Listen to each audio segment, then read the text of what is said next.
Hey everybody, it's Corey at Netta's, and it has been like Christmas morning out here. That's because we had not one but two trucks arrive this week, so there's lots of cool stuff for me to show you. So let me get right to it. I'm going to show you right over here is the first thing I want you to see. We've got all kinds of hydrangeas. Yes, this one here is the Bloomstruck. Now this one is the darker purple and darker pink. They're a little bit light right now. They're going to darken up later on in the season. You can see a little variation in the color. It's always a really nice one. The color varies based on the acidity of your soil. Now this isn't 2-gallon pots, a little bit bigger size. Over here, now this one is a relatively new one. It's been around for a couple years. It's called the Summer Crush. It's got more of that kind of red pink color to it, a lot darker flower, but it starts out lime like this, and then the color kind of fills in. You can see they're already starting to get more of that color. These are a little bit more purple, which makes me think they may have treated it already so that it gets more of that purple color. But those are ready to give as a gift or ready to just plant in the garden. They're great. Here's a new one. Now this one, we're trying some new ones, partly because we just want to know what they're like, and also because we didn't know what kind of hydrangeas were going to be available and what quality they were going to be in when we got them. And this one's beautiful. It's called Grape Explosion. Now they are opening a little bit more pink. That suggests that you may need to treat it with some aluminum sulfate. And aluminum sulfate is like this. This is one dose of it. You'd sprinkle this kind of around the base of your plant, and then over time the blooms will start to get more blue. And this doesn't work for every single kind of hydrangea. It's more these types here. And they definitely, are either a pink or a reddish color, and then they get more purple or lavender or blue based on that acidity. So this changes the acidity of your soil. It doesn't hurt your soil or it doesn't hurt any of the plants. Just kind of changes that acidity a little bit, so that way you can get different colors. And it doesn't cost you an arm and a leg. One treatment costs you 50 cents. So I think you can afford it if you want to get those unique colors. And these varieties that I'm showing you, let me turn this around. They say they can take sun or shade, but we found with these varieties with these kind of bigger, darker leaves that they tend to not like when it's hot and full sun. So they can take full sun, but not when it's super hot out. So in our area, usually you kind of want to keep these where they just get the morning sun or they get a break mid-afternoon. They just don't do as well. The leaves kind of start to curl up and burn a little bit. They don't look as good. So that's what we found. Even though the tag says they can take full sun, when it's full sun plus heat, not a good combination.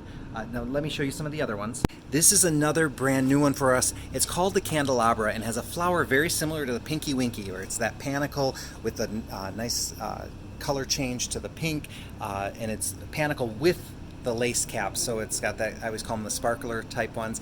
Over here right next to us, we have the Invincible Spirit, and this one gets a beautiful pink color, and this is kind of in the same family as the Annabelle or the Incredible, so it gets that big giant flower head and an amazing pink color. And the color was actually developed specifically as a fundraiser for breast cancer research. So Proven Winners put that together, and so a portion of each one of those sales goes to breast cancer research, and hence the perfect pink that they found. This one here is the Little Quickfire. I talked about that one. That one has the lace cap kind of flowers, and it changes color earlier than all the other ones, so it's ahead of schedule. And this is the dwarf version of it, so it's a little bit smaller than the regular Quickfire. And then back there I have that good old Limelight. That's the tried and true, really popular one, and they came in looking really good, so we're really happy with the quality of those plants. This one here is the Firelight, and the Firelight, since we don't have any vanilla strawberries, we've been selling the Firelight for years, and it is a good alternative to that one. It gets those beautiful, beautiful dark colored flowers, and the flowers kind of transition the same way that the vanilla strawberry does, and it like the Candelabra, you notice the kind of reddish stems on it, and that usually gives us a little signal that they're probably going to have more of a red color than just the blushing pink. These over here, this is a Twist and Shout. This is kind of a lace cap one. This one also changes color based on the acidity of the soil, so good option. Oh, here is some Cherry Explosion. These have not opened yet.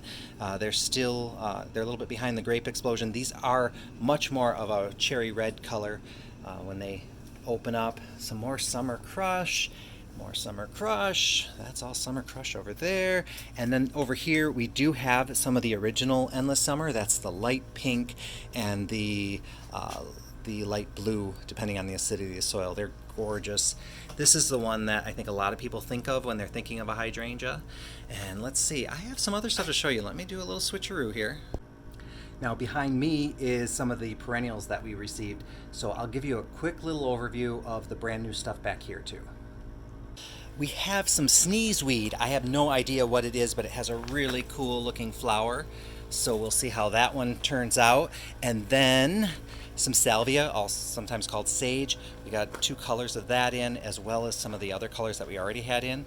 So you can see we have a good variety, from the nice purples to pinks to the violets and the light blues. And the daisies are starting to bloom. So these came in off the truck in full bloom, well, or just starting their first blooms, and you can see there's plenty more coming. So if you're looking for daisies, this is good. We haven't cleaned any of them, and so I'm still impressed that they came off the truck still looking in decent shape, and the fact that we haven't done anything to them is testament to that. Some coreopsis, that's going to have some yellow flowers. Oh, we actually have some blooming here. This one's a nice feathery leaf, fills in the space really nice. And it's a really easy one to live. And oh, there's the sparrow. He's singing to us. Here's another one I really love. It's the Gaillardia. Gaillardia has those fantastic flowers, and even when the petals come off, you end up with these nice like seed pod cones on it. So, and those hold up for a while too. So you get it almost looks like 3 different flowers when you have a bud, the cone, and the petals on it. And then there's also some tick seed. That is a beautiful gold color. And look at the shape of the leaf. They're almost like each leaf is a little trumpet or starburst of its own. So that's a fantastic leaf or petal shape, kind of unique for that flower. So something to think about. We also have a bunch of Netta. That's the catmint. Those will keep sending up blue flowers kind of all season long. You can trim them back as you like, and then they'll kind of take their time and come back. Oh, and here's the Roxanne hardy geranium. Got that really great purple color. Oh, and the crane dance hardy geranium, that's in full bloom right now too. That one's got a little bit more height to it for hardy geraniums, and the wind will kind of make it kind of bow a little bit as it blows. So really good option there. I got some phlox. Hey, I'm going to show you over here the Going Bananas daylily. Now this is a yellow daylily, but it's a little different than the ones that you see everywhere, like the Stella Dioros and the Fragrant Returns and all those. These are a little bigger, a little more of a different yellow color, so it's a good addition, and they're going to be loaded with flowers pretty soon, and it is a rebloomer, which is nice, so it has a nice long kind of stay on blooms. Oh, have you ever had allium? That's the ornamental onion. It has kind of these kind of stem like these, and then the flowers come off of them like that, and they open up into these really kind of bright purple bursts. My favorite is the Medusa, because look at how the leaves kind of spiral out like that. It's just a beautiful shape in the garden. So that's a good one. We have a lot of Rudbeckia. And let me tell you, if you haven't, let me turn this. If you haven't tried Rudbeckia, it is a super easy plant to grow, and it's just kind of sends up flowers. Once it starts, it just doesn't stop. So definitely think about putting some of this in the garden. It's kind of a no-brainer, and it's so easy. So that's my suggestion there. What else can I show you? We did get some more grasses in, so we were really short on grasses for a while there. So you'll be happy to see some of them are gargantuan already, and they haven't even gotten to the point where they're even sending up plumes. So we're gonna have some nice grasses pretty soon. Oh, I've got some other things to show you. Let me turn this around. So we haven't unloaded everything yet, so we still have carts and we have pallets and all kinds of stuff. This one here, this is a shade plant. So it is really hard to find shrubs for shady areas. So this perennial, you can see it gets kind of this ladder-like leaf, bright gold. It gets huge. It's like 4 to 5 feet. So it's a perennial plant, so it does die back in the winter, but it's a great option for a shady spot. So I like to recommend that one. More grasses and coreopsis there. More of the daylilies. Oh, this is another daylily, the Rainbow Rhythm Tiger Swirl. Look at the color on that, and I love the triangular shape on it. So I'm really curious how that one's going to go, and there should be buds coming, and not in the near future, not too far off. Let's see. Let me flip. Okay, so what else can I show you? Let's go out over here. Sorry. Well, I'll take you over to the pallets. So give me a second here. Sorry.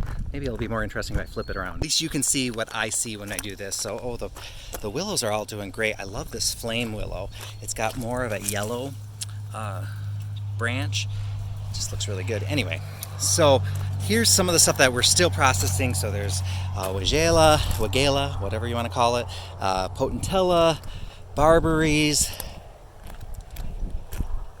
There's Privet, Spirea. We got about, well over 1,000 plants, trees, and shrubs in on these 2 loads. So we've got a lot of stuff that we're working through right now. Did finally get some holly bushes and some lilacs, 2 varieties, the McFarland and I think it's the old, or common purple is it called? Let me just see. Yeah, common purple. So we have some of those. This is still we have some blooming inside the greenhouse right now. It's got a huge flower on it, and it looks really great. So I recommend that. We got some blue butterfly bushes, all kinds of stuff. And the smoke bushes I talked about these before. Let me show you. They're getting ready to send up their little smoky florets, but before they do that, they kind of look like that. So we'll keep an eye on those. Those privets are still looking good. We did get some Althea. These are some of the hydrangeas that we already put out. So you can see everything is looking even different from the last time I showed you stuff. So it's really nice to be able to kind of see the difference, and you can see how green things are going to be. And I'm so happy we were able to get hydrangeas, because not all the hydrangeas we got came in looking great. We ordered from 2 different companies because we were kind of nervous about what they're going to be like, and thank goodness we did, because, well, I'll show you some pictures of the difference between the 2 companies, and that happens sometimes. Fortunately, the ones that came in not looking so good, they just need some trimming, some fertilizer, and a couple weeks to kind of recharge and rejuvenate, and they're going to look really good. Unfortunately, we can't put them out for sale the way they are, but I'll show you some pictures of that so you can kind of see what that looks like and see why it's important that we're really careful about who we buy our product from, because I would hate if all of our hydrangeas look the way those that came in on that one truck did. Fortunately, other things on that truck looked really good, so it wasn't a total loss. And those hydrangeas are salvageable or savable or whatever we do. Well, we can bring them back to good form. They'll be looking good in no time. So thanks. Hopefully we can see you guys all very soon. And let's see, we do have our summer hours now, so we do close on Sundays, and we're open 9 to 2 on Saturdays, 9 to 4 weekdays. So, and just as I'm walking through, you can see behind me some of the annuals we have left. So there's still color, there's still options, so and still a couple hanging baskets as well. We won't be having too many for too much longer, so get over here quick if you want those. I'll talk to you guys all soon. Bye-bye.